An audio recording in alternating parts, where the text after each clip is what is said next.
చూస్తున్నాం. ఉత్తర మధ్య భారతంలో వర్షాలు బీభత్సం సృష్టిస్తున్నాయి. హిమాచల్ ప్రదేశ్, ఉత్తరాఖండ్, ఛత్తీస్గఢ్, ఒడిశా, గుజరాత్, మధ్యప్రదేశ్ రాష్ట్రాలకు ఐఎండీ రెడ్ అలర్ట్ జారీ చేసింది. ఈ ప్రాంతాల్లో కుండపోత వర్షాల కారణంగా వరదలతో పాటు కొండ చర్యలు విరిగిపడే ప్రమాదం ఉందని హెచ్చరించింది. పర్యాటకులు కొండ ప్రాంతాలకు ప్రయాణాలు తాత్కాలికంగా వాయిదా వేసుకోవాలని సూచించింది. ఈశాన్య రాష్ట్రాల్లోనూ వారం పాటు వర్షాలు కొనసాగుతాయని పేర్కొంది. ఇక పంజాబ్లో భారీ వర్షాలు, వరదలతో 1655 గ్రామాలు ప్రభావితమయ్యాయి. గురుదాస్పూర్ ప్రాంతం తీవ్రంగా నష్టపోయింది. 324 గ్రామాలు వరదల బారిన పడ్డాయి. గగ్గర్ నది పొంగి ప్రవహిస్తూ ఉండడంతో కొన్ని ప్రాంతాల్లో వరదలు సంభవించాయి. దీంతో అక్కడి ప్రజలు సురక్షిత ప్రాంతాలకు తరలివెళ్లారు. ఫజిల్కా జిల్లాలోని వరద బాధితులను ఎన్డీఆర్ఎఫ్ రక్షించింది. పంజాబ్లో వరదలకు ఇప్పటివరకు 37 మంది ప్రాణాలు కోల్పోయారు. గత 3 రోజులుగా కాశ్మీర్ లోయలో భారీ వర్షాలు కురుస్తున్నాయి. దీంతో జమ్మూ శ్రీనగర్ జాతీయ రహదారితో పలు రహదారుల్లో ట్రాఫిక్ ను నిలిపివేశారు.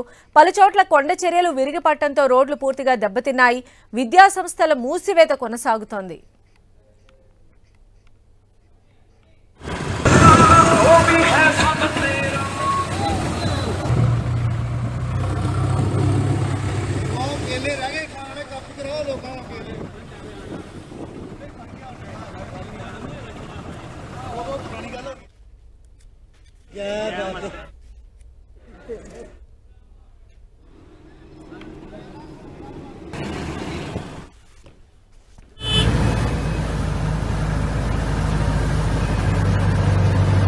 मैं रुक जाऊं तो मैं रुक ही जाऊंगा।